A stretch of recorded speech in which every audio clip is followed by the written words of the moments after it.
저는 그 초등학교 아이들한테 항상 동화책을 읽히거든요. 근데 동화책을 읽히는 이유 중에 하나가 어휘력을 향상시키는데 되게 도움이 많이 돼요. 근데 그 이유가 음, 뭐냐면 그 동화책에서는 스토리텔링이 많이 돼 있잖아요. 그러니까 이야기가 네. 많이 잘 나와 있기 때문에 그 이야기의 어떤 문맥상에서 이렇게 수심이 가득하다라는 전혀 알 수 없는 어떤 표현이 나왔을 때 그거를 그냥 대충 이해하고 넘어갈 수 있게 만들어요.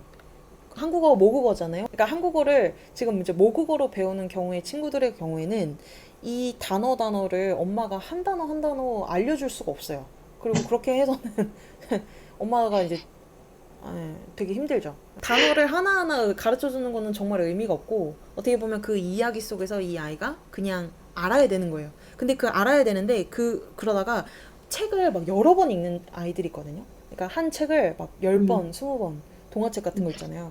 근데 그게 음, 되게 좋은 공부 방법이에요. 그래서 되게 그거 음, 엄청 잘한다 잘한다 읽고 또 읽어라 막 이래도 되는 이유 중에 하나가 뭐냐면은 여기 음, 혹시 그 아이들한테 수심이 가득하다라는 표현을 말로 쓰지는 않잖아요. 그쵸? 그러니까 음, 아이들이 말로 하는 거는 그냥 귀로 듣고 그런 표현들을 익혀요. 근데 말로는 안 쓰는 표현들 있죠. 이렇게 뭐 수심이 가득하다, 뭐 누구를 음, 나무라 할 수도 없었다. 뭐 이런 표현들은 정말 그냥 텍스트에서만 나오는 표현들이거든요. 근데 요런 이야기들을 우리가 만약에 이제 가르쳐주고 싶다라고 하면은 같은 어떤 이야기 속에서 맥락 속에서 나왔던 요런 표현들을 반복적으로 익히는 게 필요해요. 학사과정 다닐 때 거기서 이제 외국인 친구들을 막 사귀었었어요. 외대에 이제 외국인들이 많거든요. 근데 그 중에 폴란드인 여자애가 있었어요. 근데 이 여자애가 되게 한국어를 굉장히 잘하는 애였고 굉장히 열심히 하는 애였어요. 그래서 한자어 같은 것도 굉장히 잘 익히는 애였는데 얘가 갑자기 이제 저한테 한국말로 이렇게 되는 거예요. 뭐라 그랬냐면 내가 토익 시험 보잖아요. 그러니까 얘가 이제 네. 한국에서 취업을 하고 싶었던 거예요. 그래가지고 토익 시험을 봐야 된다 이거야. 그래서 내가 토익 시험 봐야 돼? 이렇게 그럼 토익 시험 본 적 음, 없어? 라고 제가 물어봤어요. 그랬더니 얘가 뭐라 그러냐면 토익 성적 유통기한이 지나서 시험 다시 봐야 돼. 음, 이렇게 이제 얘기를 하는 거예요. 그래서 제가 여기서 네. 완전 빵 터졌거든요. 근데 이게 왜 빵 터질 만한, 여러분들 지금 보면 딱 이상하잖아요. 얘가 이걸 유통기한이라고 음, 표현하는 게 너무 나는 음, 웃겼어요. 음, 근데 이걸 음, 왜 얘가 유통기한이라고 표현을 했나 생각을 해보니까 이 성실한 애잖아요. 그러니까 네. 당연히 그 모든 한국어를 단어장으로 외운 거예요. 단어장으로 외웠고 어, 그러니까 성인 학습자의 경우에는 외국어를 배울 때 이렇게 단어를 1대1로 배워요. 그러니까 예를 들어서 expiry date라는 어떤 단어가 있는데 그거를 한국어로 그 단어장에는 유통기한이라고만 되어 있었던 거죠. 어떻게 보면은 음, 근데 이건 유통기한이 아니고 뭐랄까 뭐 유효기간 유효 음, 기한이 뭐 뭐 기간 뭐 이런 식으로 이제 표현을 했어야 됐잖아요. 근데 네. 얘네 입장에서는 유통기한이든 유효기한이든 다 그 expiry date라는 표현을 쓰기 때문에 이게 다를 거라고 생각도 못 한 거예요.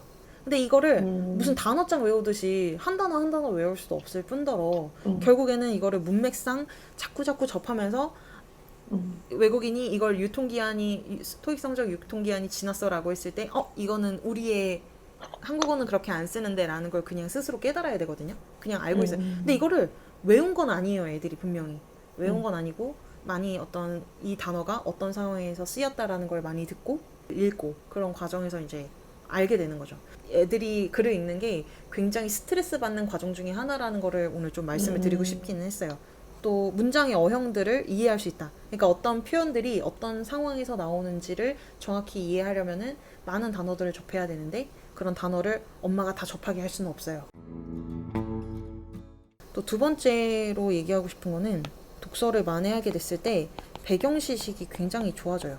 음, 근데 이 배경 지식도 여러 가지 배경 지식이 있는데요. 우선 첫 번째는 그냥 알 수 있는 배경 지식들이 있어요.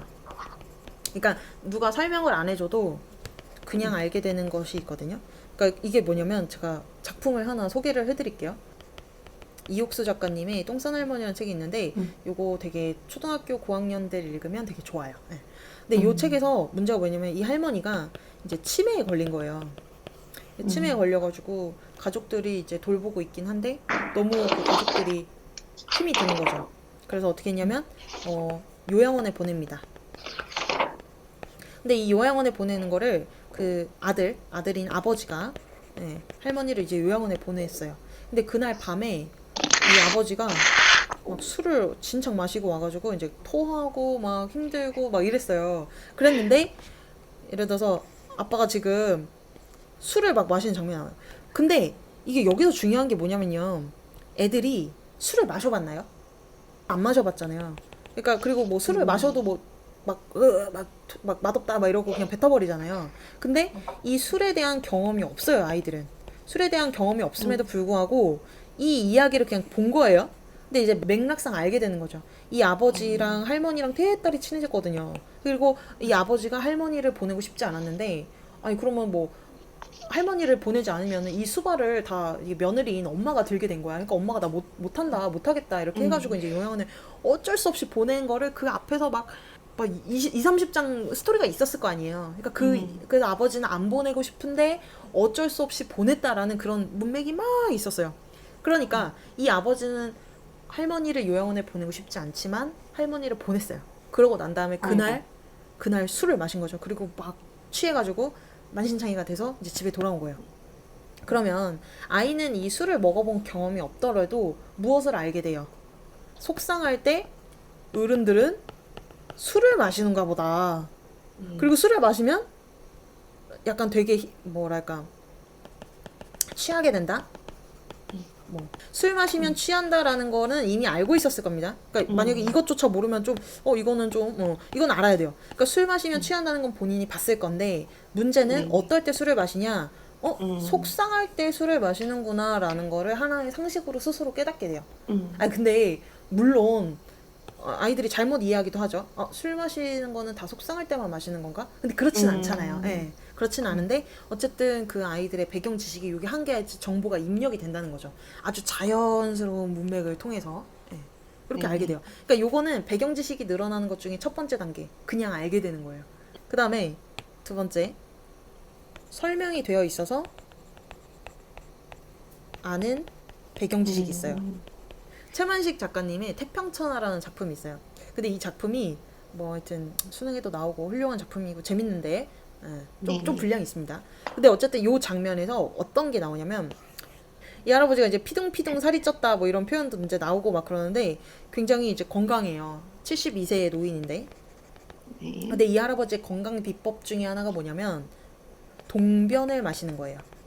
이 동변이 뭐냐면 아이의 오줌이란 뜻이래요. 아이의 오줌. 근데 이게 뭐 과학적으로 정말 그런지는 모르겠지만 하여튼 이 책에서는 이렇게 얘기했어요. 그러니까 이 할아버지가 건강을 유지하려고 막 여러 가지가 나와요. 하나는 막 뭐 체조 같은 것도 막 하고 막 뭐 먹을 것도 되게 막 보약 같은 거 막 좋은 거 막 먹고 근데 그 중에 하나가 동변을 받아다 마신다. 이런 표현이 나와요. 근데 요거를요 애기들이요 알아요. 얘네들도 아는 거예요. 그러니까 오줌은 먹으면 안 된다는 걸 알잖아요. 근데 이 할아버지 지금 어때요? 동변을 받아 마시는 거예요. 근데 이 동변을 받아 마신다는 거 하니까 근데 이 책에 이게 설명이 나와 있어요.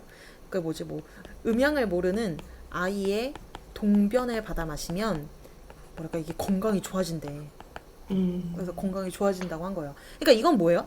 이거는 지금 책 안에 설명이 나와 있어요. 그러니까 그냥 동변 받아 마신다 땡 이렇게 끝난 게 아니고 이게 보는 그 독자의 입장에서 아니 오줌을 미쳤어 왜 마시지 이렇게 분명히 생각할 거 아니에요. 그러니까 동변이라는 게 이런 의미여서 가지고 이 할아버지가 마신 거야. 그런데 아이들이 그럼 이걸 보고 어떻게 보통은 생각을 하느냐? 이 할아버지가 미친 할아버지다라고 물론 좀 생각을 하겠죠. 이상한 할아버지네 이렇게 생각하지. 그러니까 그게 정상이잖아요. 그러니까 이 할아버지 이상한 할아버지야 이렇게 생각하는 게 정상이에요. 그리고 그렇게 생각을 해요. 그래서 뭘 깨닫게 되냐면 이 할아버지가 그 음양을 모르는 아이의 오줌을 받아 마실 만큼 건강에 관심이 있다라고 받아들여요. 그만큼. 그러니까 요거는 지금 뭘 얘기한 거냐면 그 설명이 되어 있는 배경 지식이라는 의미는요. 이거는 솔직히 상식적으로 이해가 안 되죠. 오줌을 마시는 거. 근데 그럼에도 불구하고 이해가 되게끔 책에서 설명이 나와 있어요. 그걸 통해서 얘는 생각을 해요. 저 할아버지 보통 할아버지가 아니구만. 이렇게 깨닫게 되는 거죠. 그래서 다시 책을 읽게 됐을 때 배경 지식 첫 번째 그냥 알게 되는 거. 두 번째 설명이 되어 있어요. 책 자체에. 이런 경우가 되게 많습니다. 세 번째 이거 제가 좀 문학을 위주로 말씀을 드리는 건데요. 이번에는 설명이 없어요. 그래서 이해도 안 돼요. 그러니까 정확한 이해가 안 된다는 뜻이에요. 정확한 이해는 안 되고, 근데 이게 누적돼요. 그러니까 이렇게 정확한 이해가 안 되는 것들이 누적이 되면 뭔가 희미한 뭔가가 생겨요.